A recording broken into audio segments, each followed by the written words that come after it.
Hello again, it's Noob, and well, this was just a bit of an eBay bargain. I couldn't resist it. I like shiny hardened steel padlocks. I couldn't help myself.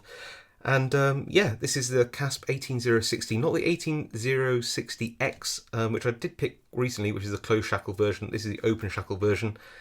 I mean, it's a hardened steel body, very nice. Probably a bit of chrome plating on there. A 12mm hardened steel shackle, that's quite meaty. And actually, in terms of security, Kasp have chosen well, they've chosen a 15-point scale, and they've put it somewhere between medium and high. I suppose so. I mean, it's quite a big 60mm hardened steel body with a 12mm hardened steel shackle. So yeah, I suppose. If you look at the key though, it's got a 10-year guarantee. That's not bad. It's only got 1, 2, 3, 4, 5 pins, which is a bit odd. I would have expected 6, especially for a lock which is quite expensive. I think these are around £40 new. Apparently useful for garages, industrial use shutters, vans, that kind of stuff. Don't know how it can be weather resistance 2 out of 3. Surely it's either weather resistant or it's not. Who knows? Yeah, kind of cool.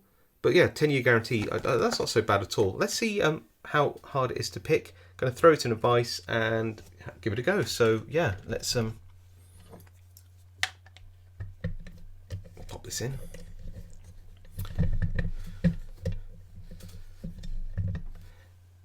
Now, picking this, I'm going to start off with a Southall Max 07B in 23,000. They don't make these anymore. Such a shame because it's by far one of my most favourite profiles.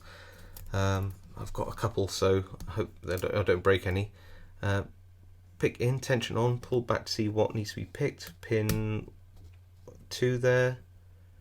Nothing on 1 yet.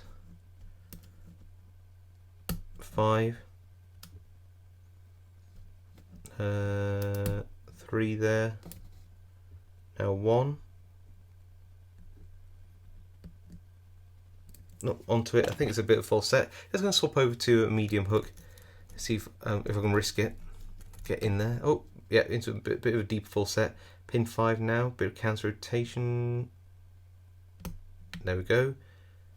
Pin 4. Bit of counter rotation. Gentle, gentle, gentle. There we go. Oh, and we are open.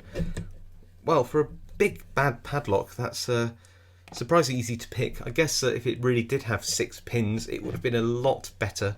It's got a nice bit of muck on it as well. Look at that. You tell it's second hand, but it seems to have worn quite nicely. Double ball bearing mechanism there, and despite it looking like it might be repinnable, you can't get in there to find out what's happening. But frankly, it's probably just half standard driver pins and half spools, or 3 standards and 3 spools. 3 standards, 2 spools, or 2 standards and 3 spools. Definitely felt like it got some spools in there. Number 1 was standard for sure. Yeah, kind of fun pick. Not particularly pick resistant, but I suppose in the setting where you've got a lock like this with a hasp that covers the shackle, yeah, it's not too bad a lock, I'd say. Anyway, let me know what you think in the comments, and I'll see you all next time.